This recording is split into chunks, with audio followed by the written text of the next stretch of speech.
Ambardi safari park ખાતે પર્યટકો અને મુલાકાતીઓ માટે સુવિધામાં વધારો। અમરેલીના ધારી નજીક આવેલ આંબરડી સફારી પાર્ક ખાતે વન વિભાગ દ્વારા પર્યટકો અને મુલાકાતીઓ માટે એક સુવિધામાં વધારો કર્યો છે અને પરાગવાહક પાર્ક વિકસાવવામાં આવ્યું છે। આ પરાગવાહક પાર્કનો હેતુ આંબરડી પાર્કમાં મુલાકાતીઓ માટે વિવિધ પરાગવાહકોના અવલોકનની તક પૂરી પાડવા માટે તેમજ વનસ્પતિ અને પરાગવાહકો વચ્ચેના જટિલ સંબંધોને પ્રકાશિત કરી અને જીવંત શિક્ષણ કેન્દ્ર તરીકે કાર્ય કરવાનો હેતુસર વન વિભાગ દ્વારા આંબરડી સફારી પાર્કમાં એક સુવિધાનો વધારો કરવામાં આવ્યો છે।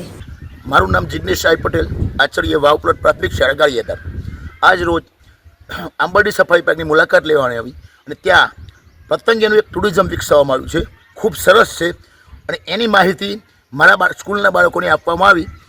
ત્યાં વિવિધ પ્રકારના અલગ અલગ કલરના કે કોઈ પણ ક્યારેય જોયા ના હોય એવા વિવિધ પ્રકારના 5 પ્રજાતિઓ છે પતંગિયાની અને એ પતંગિયા ખૂબ જ સુંદર મજાના છે અને એમને જોઈએ અને એના વિશે માહિતી લઈએ તો બહુ આપણને આગંતુક થશે કે ખરેખર આવા પ્રકારના પણ પતંગિયા હશે।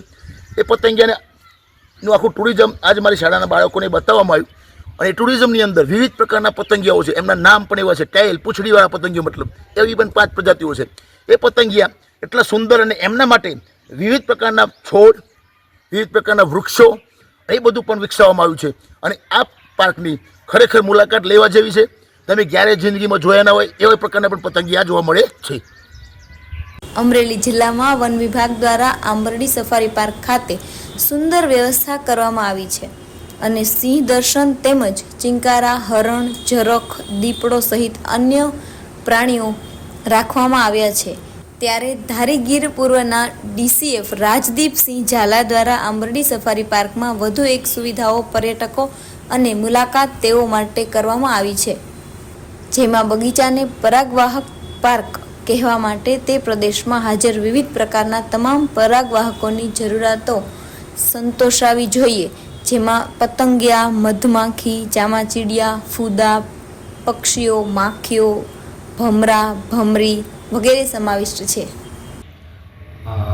ગીર પૂર્વ વન વિભાગ હેઠળ જે આંબરડી સફારી પાર્ક આવેલું છે તેમાં બહારનો જે વિસ્તાર છે તેને વિશેષ લેન્ડસ્કેપિંગ કરી અને એક પોલિનેટર પાર્કનું નિર્માણ કરવામાં આવેલું છે। આ પોલિનેટર પાર્કમાં પતંગિયા, ફૂદા, મધમાખીઓ, અન્ય સોલિટરી બીઝ, જે એકાકી માખીઓ છે તે, અમુક જે પરાગ વહન માટે ઉપયોગી થઈ શકતા એવા પક્ષીઓ, ચામરચીડિયા, બીટલ્સ, આ બધા જે પરાગવાહકો છે એને અનુકૂળતા થઈ શકે તેવા પ્રકારનું ખાસ વાવેતર કરવામાં આવેલું છે અને અંદાજિત 50 પ્રકારના નેક્ટર પ્લાન્ટ્સ કે જેમાંથી ફૂલોનો રસ ચૂસી શકે તેમજ 20 થી 25 પ્રકારના લાર્વલ હોસ્ટ પ્લાન્ટ કે જેમાં પતંગિયા બ્રીડ કરી શકે, જેમાં પોતે ઈંડા મૂકી અને એના ઈયળોને એમાંથી ખોરાક મળે। તો આનું એક ખાસ નિર્માણ કરવામાં આવેલું છે અને હાલમાં લગભગ 30 પ્રજાતિના પતંગિયા ત્યાં જોવા મળે છે।